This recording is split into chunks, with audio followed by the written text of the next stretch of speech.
अस्सलाम वालेकुम स्टूडेंट्स, मेरा नाम कासिम अली है और मैं आपका फिज़िक्स टीचर हूँ।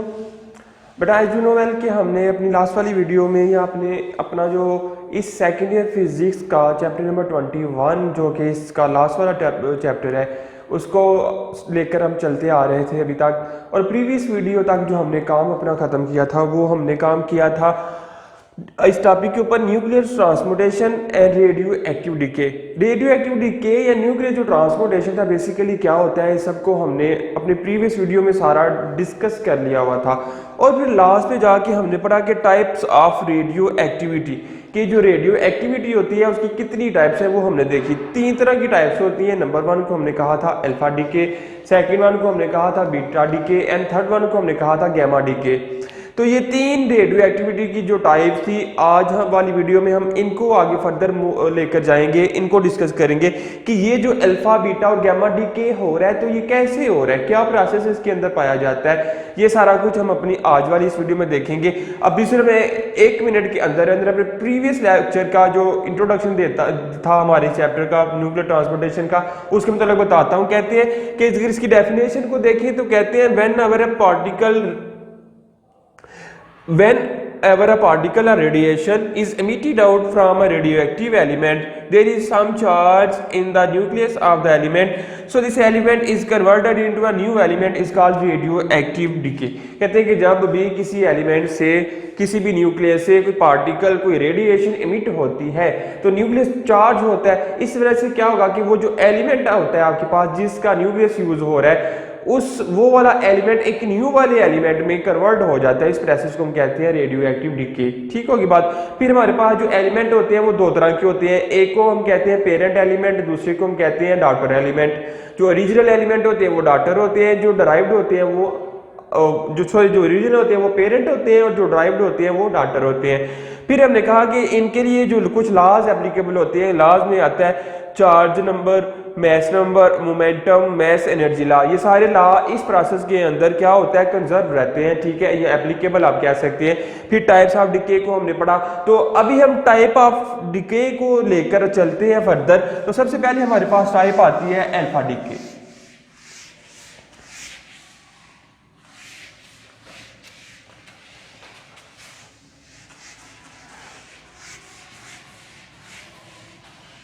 ये तो स्टूडेंट्स अल्फा डीके में क्या बताते हैं, कहते हैं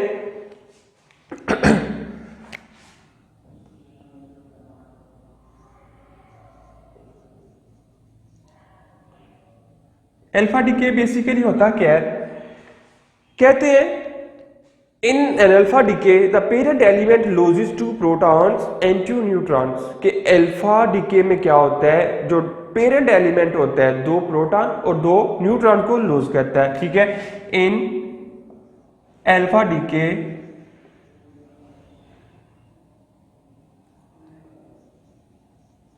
द पेरेंट एलिमेंट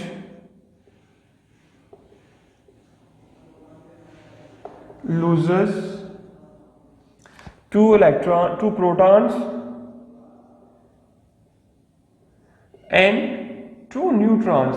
ठीक है, जो पेरेंट एलिमेंट होगा वो क्या करेगा, 2 न्यूट्रॉन को और 2 प्रोटॉन को लूज करेगा। ठीक है, फिर कहते हैं कि इसके बारे में जब ये लूज करेगा तो फिर क्या होगा, इसका जो चार्ज नंबर है, ठीक है, nucleus decrease by 2, charge number of daughter element, जो डॉटर एलिमेंट का जो चार्ज नंबर होता है वो 2 नंबर डिक्रीज हो जाता है। फिर जो उसका मैस नंबर होता है वो डिक्रीज बाय 4, और मैस नंबर उसका डबल, यानी 2 का डबल 4 कर दें तो 4 टाइम्स क्या हो जाता है, वो डिक्रीज हो जाता है। यानी कि जब अल्फा डीके होगा, अल्फा डीके में क्या होता है कि जो एलिमेंट आपके पास होता है, ये पेरेंट एलिमेंट जो होता है वो 2 प्रोटॉन्स 2 न्यूट्रॉन्स को लूज करता है। इसके लूज होने से जो डॉटर एलिमेंट होता है उसका चार्ज नंबर 2 टाइम डिक्रीज हो जाता है और उसका जो मैस नंबर होता है वो 4 टाइम्स डिक्रीज हो जाता है। ठीक है, कहते हैं चार्ज नंबर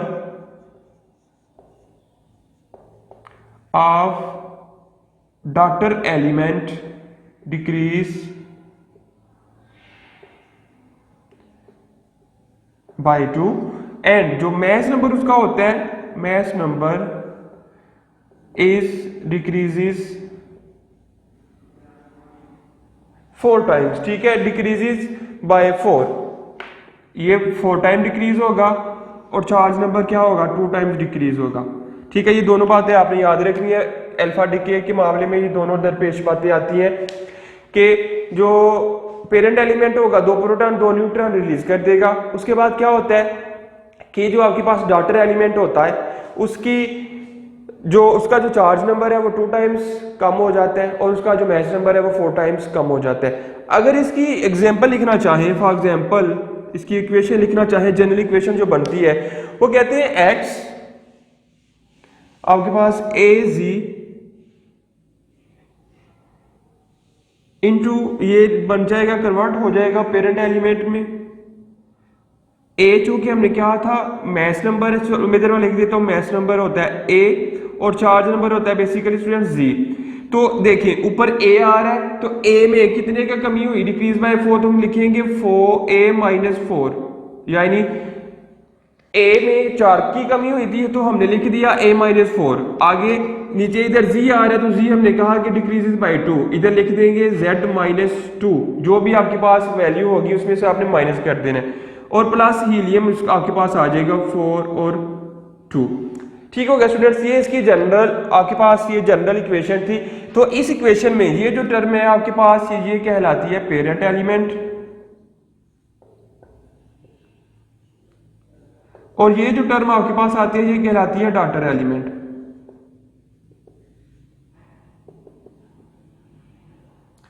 ठीक हो गया स्टूडेंट्स, ये भी आपने याद रखना है। अब अगर इसकी एग्जांपल्स कुछ देना चाहें और तो एग्जांपल्स में आप क्या लिख सकते हैं, ये तो जनरल इक्वेशन थी, ठीक है। अब इसकी मदद से हमने बाकी जो एग्जांपल्स हैं वो ड्राइव करनी है। कहते हैं रेडॉन जो है 226 और 88, रेडॉन 226 और 88, इसको आपने क्या करना है रेडियो एक्टिव डीके करवाना है प्रोसेस इसका, तो क्या बन जाएगा Rn, ठीक है, बन जाएगा 224, इसमें से 4 की कमी हो गई तो 226 माइनस 4 तो आ जाएगा 220। अब इसमें 2 की कमी करेंगे तो ये आ जाएगा 86। ठीक हो गया स्टूडेंट्स। आगे प्लस हीलियम इसमें कंज्यूम होता है, हीलियम आ जाएगा 4 और 2। सेम इसी तरह अगर आप ले ले यूरेनियम की बात कर लें तो यूरेनियम का क्या होता है 238 और 92। तो पहले हमने ऊपर जो होता है आपके पास वो मैस नंबर होता है, नीचे जो होता है आपके पास वो चार्ज नंबर होता है। तो मैस नंबर में 4 की कमी करते हैं, चार्ज नंबर में से हम 2 की कमी करते हैं बाय डेफिनेशन, ठीक है। तो अब इसमें से यूरेनियम 238 में से जब आप चार्ज नंबर या मैस नंबर 238 है इसमें 4 माइनस करेंगे तो आपके पास आएगा यूरेनियम 234 और 92 में 2 की कमी करेंगे तो आ जाएगा 90 प्लस हीलियम आपके पास उसी तरह 4 और 2 आ जाएगा। तो स्टूडेंट्स ये हमारा सारा प्रोसेस कहलाता है अल्फा डीके, यानी अल्फा डीके में प्रोटॉन और न्यूट्रॉन रिलीज होते हैं। उसके बाद क्या होता है कि इस डॉटर एलिमेंट जो आता है आपके पास उसका सेम चीज जो याद रखनी है आपने, मेन चीज जो है ये वाले 2 स्टेप्स है, चार्ज नंबर डिक्रीज होना है 2, मैस नंबर डिक्रीज होना है 4, ठीक है। जो भी पहले हमसे मौजूद था उसमें से 4 को माइनस कर देंगे मैस नंबर ए के लिए और 2 को माइनस कर देंगे जी चार्ज नंबर के लिए, ठीक है।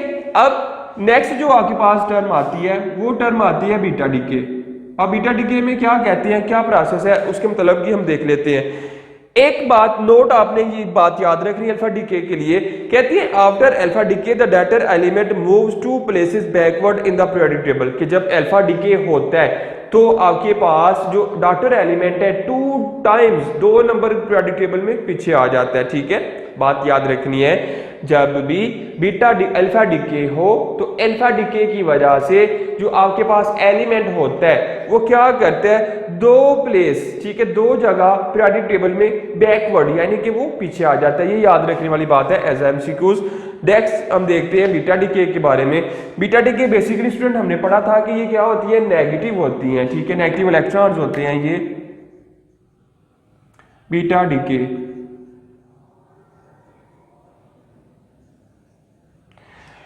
बीटा डीके कहते हैं negative particle is an electron, ठीक है, negative beta particle is an electron, के वो जो बीटा पार्टिकल्स हैं वो क्या है, एक इलेक्ट्रॉन्स हैं। कहते हैं it comes out of the nucleus, के ये न्यूक्लियस से बाहर आते हैं। When a beta particle is emitted out of any nucleus then its mass number does not change but its charge number increase by 1। ठीक है, उसका जो चार्ज नंबर है वो चेंज नहीं होता, बल्कि जो मास नंबर है वो 1 टाइम इंक्रीज हो जाता है। The emission of alpha particle from any x element is represented by the following equation. इसके लिए इक्वेशन क्या है वो भी हम देखते हैं। तो स्टूडेंट्स इसके लिए कहते हैं कि जो बेसिकली होता क्या है, बीटा पार्टिकल डीके जो है वो कहते हैं negative beta particle is an electron, negative beta particle is an electron, कि वो क्या होता है, एक इलेक्ट्रॉन होता है, पहली बात। ठीक है, फिर कहते हैं it comes out from the nucleus, ये न्यूक्लियस से क्या होता है, बाहर आते हैं। It comes out from the nucleus,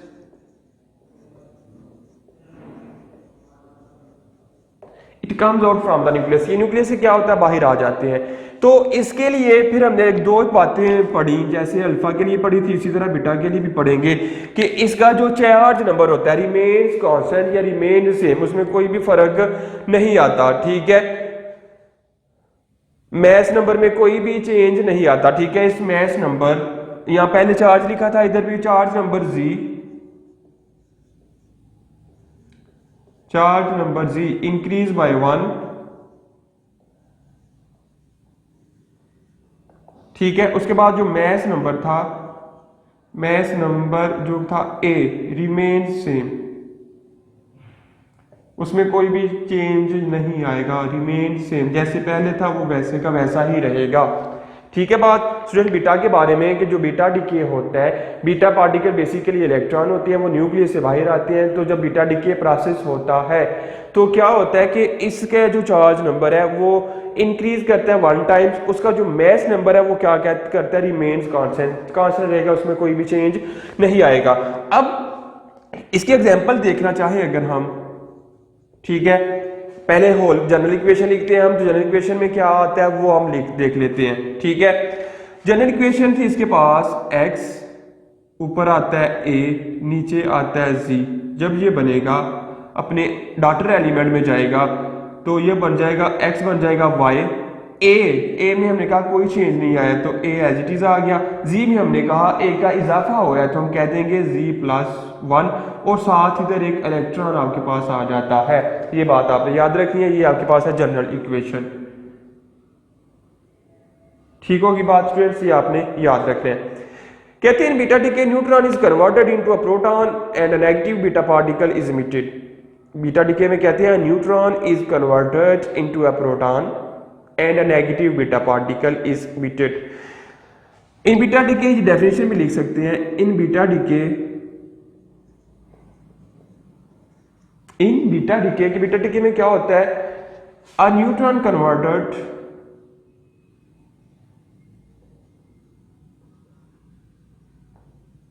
in beta decay, a neutron converted into a proton and into a proton and a beta particle is emitted, and a beta particle emitted।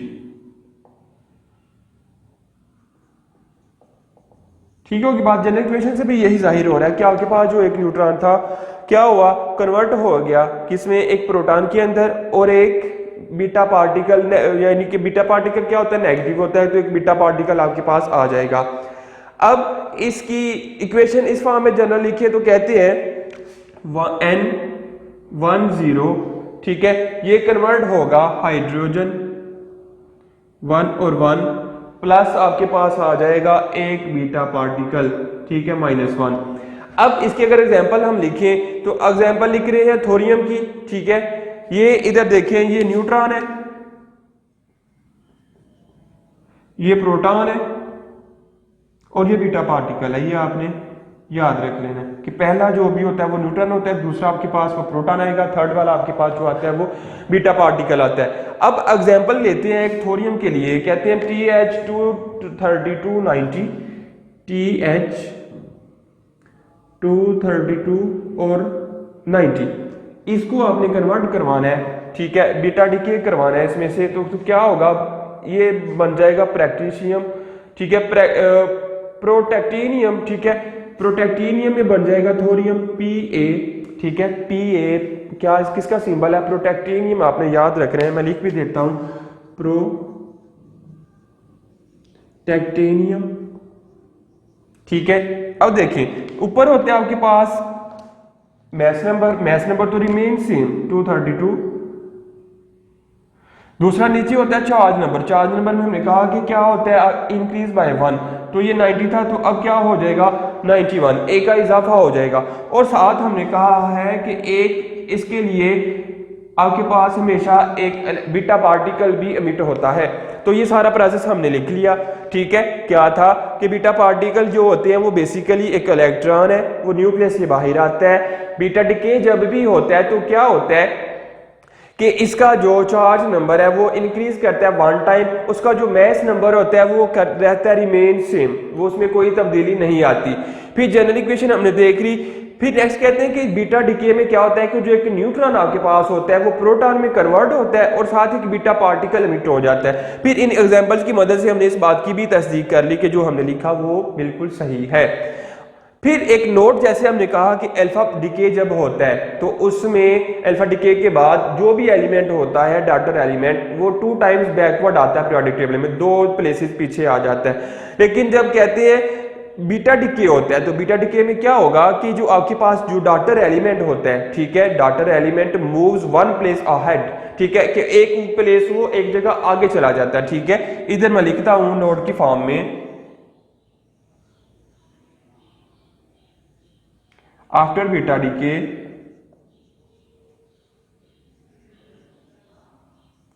Daughter element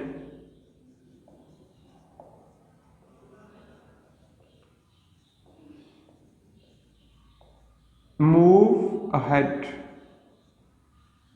1 place,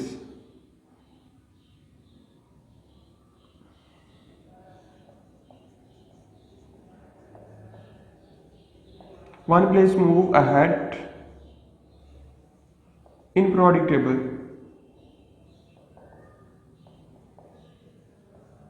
ठीक होगी students, ये बात आपने याद रखनी है। ये क्या था, आपके पास एक नोट था, रिमेंबर, याद रखने वाली बात। थर्ड वन ये था, बीटा भी हो गया, अल्फा भी हो गया। थर्ड वन आपके पास जो डीके आता है वो आता है गैमा डीके। तो गैमा डीके में क्या बताया जा रहा है उसको भी हम देख लेते हैं।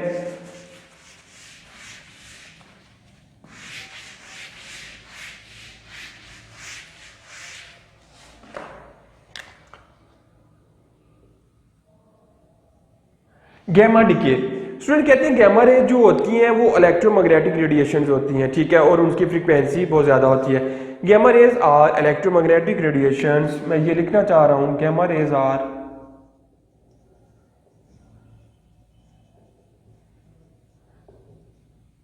Raise are electromagnetic radiations.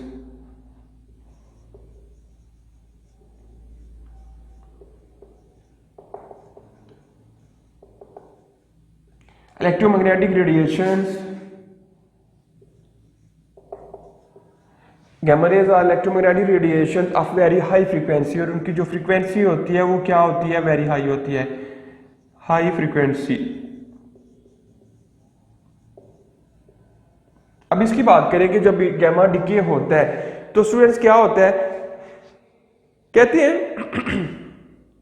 कि ड्यूरिंग गैमा इमिशन, कि जब गैमा रे होता है सारा का सारा प्रोसेस।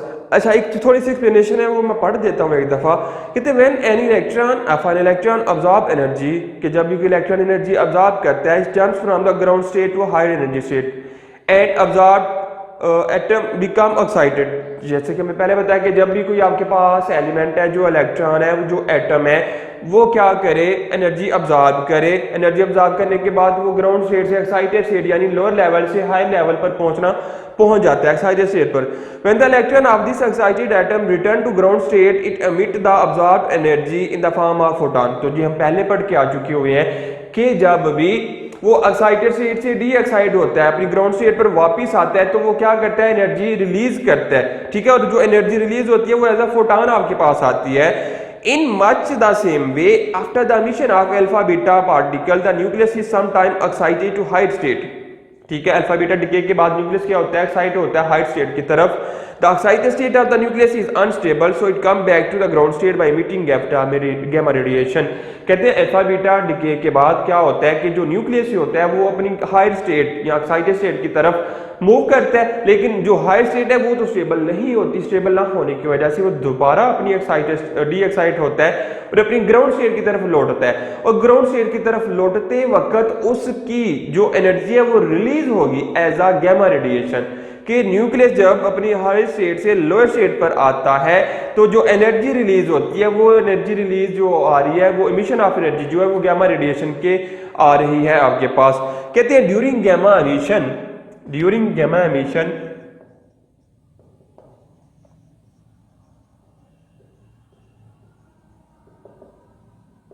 गैमा एमिशन जब होता है तो दो प्रोसेस है, क्या होते हैं, इसका मास नंबर भी रिमेन सेम, उसका चार्ज नंबर भी क्या होता है, रिमेन सेम। ठीक है, no change in mass number, no change in charge number, no change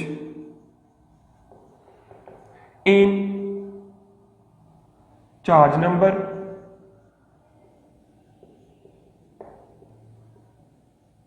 जो होता है जी। आगे no change in mass number,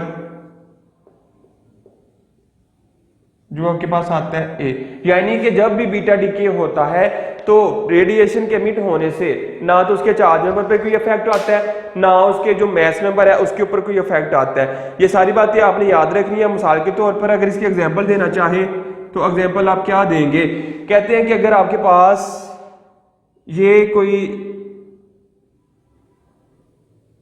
ठीक है, पेरेंट एलिमेंट था, पेरेंट एलिमेंट से वो क्या हुआ, एक डॉटर एलिमेंट बन गया। ठीक है, डॉटर एलिमेंट क्या होगा, वो भी सेम एज इट इज आ जाएगा, ए और जी प्लस गैमा रेडिएशन क्या होती है, एमिट होती है।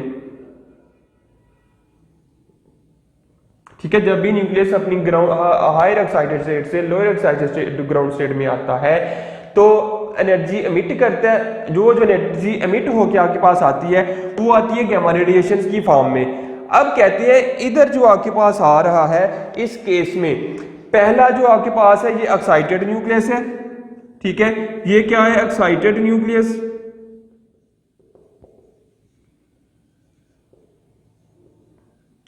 ये आपके पास क्या है, डी एक्साइटेड न्यूक्लियस। ठीक है, ग्राउंड स्टेट न्यूक्लियस की भी जिसको आप कह सकते हैं ग्राउंड स्टेट न्यूक्लियस। ठीक होगी बात स्टूडेंट्स। और थर्ड वन आपके पास क्या आ रहा है, वो आ रहा है गैमा रेडिएशन। कहते हैं अगर इसकी एग्जांपल अगर हम लिखें, ये जो जनरल इक्वेशन थी अब एग्जांपल लिखने हैं निकल की।